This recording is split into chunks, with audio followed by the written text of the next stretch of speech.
নমস্কার, সকালে কেমন আছেন? আর একটা নতুন ভিডিওতে আপনাদের স্বাগত জানাই।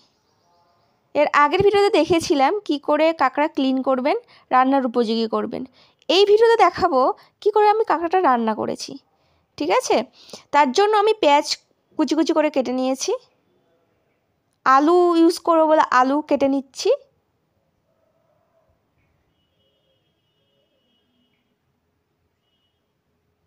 আমি চৌকো করে কেটে নিয়েছি, আপনারা চাইলে লম্বা করেও কেটে নিতে পারেন।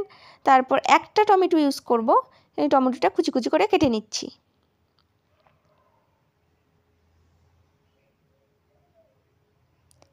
এরপর প্যান বসিয়ে দিয়ে দিয়েছি, ওই দিকটায় তেল গরম হয়ে গেছে। এরপর কেটে রাখা পরিষ্কার করে রাখা কাঁকড়াগুলো কড়াইয়ে দিয়ে দিচ্ছি।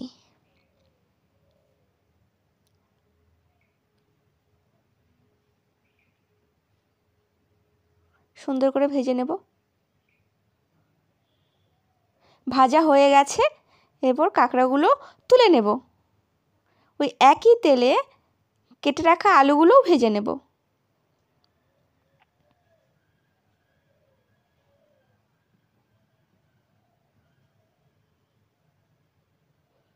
আলুগুলো দিয়ে দিলাম প্যানে।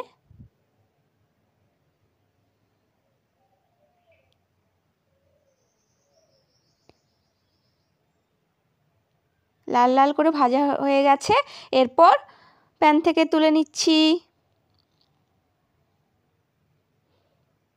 এরপর একটা কড়াই বসিয়ে দেব।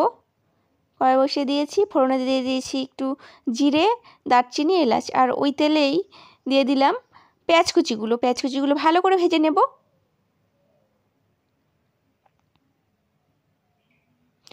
এরপর দিয়ে দেব 1 চামচ আদা রসুনের পেস্ট। এরপর দিয়ে দেব 1 চামচের মতো জিরে বাটা। আদা রসুনের পেস্ট আর জিরে বাটাটার কাঁচা গন্ধটা চলে গেলে এরপর দিয়ে দেব পরিমাণ মতো হলুদ গুঁড়ো, পরিমাণ মতো লবণ, পরিমাণ মতো লঙ্কার গুঁড়ো, ধনে গুঁড়ো। আর এখানে আমি একটু ইউজ করেছি গোলমরিচের গুঁড়ো।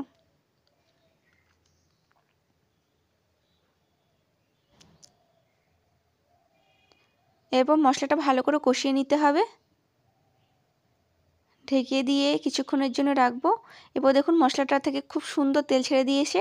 এরপর দিয়ে দিচ্ছি টমেটো কুচিগুলো। কিছুক্ষণ ঢেকে দিয়ে রাখছি।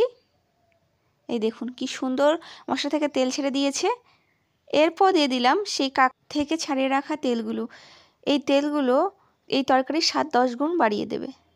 আর একটু কিছুটা রেখে দিয়েছি, ওইটা আমি তেল আর সামান্য হলুদ দিয়ে ভেজে নিয়ে গরম ভাতের সঙ্গে খাবো বলে। আচ্ছা, এরপর কষানো হয়ে গেছে, আলু আর কাঁকড়াগুলো দিয়ে দিলাম। কিছুটা জল দেব। জল দিয়ে কিছুক্ষণ কষিয়ে নেব একসঙ্গে।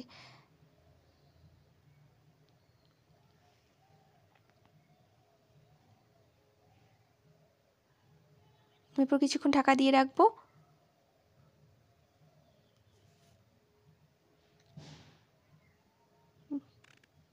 এরপর চেরা এই কয়েকটা কাঁচা লঙ্কা দেব।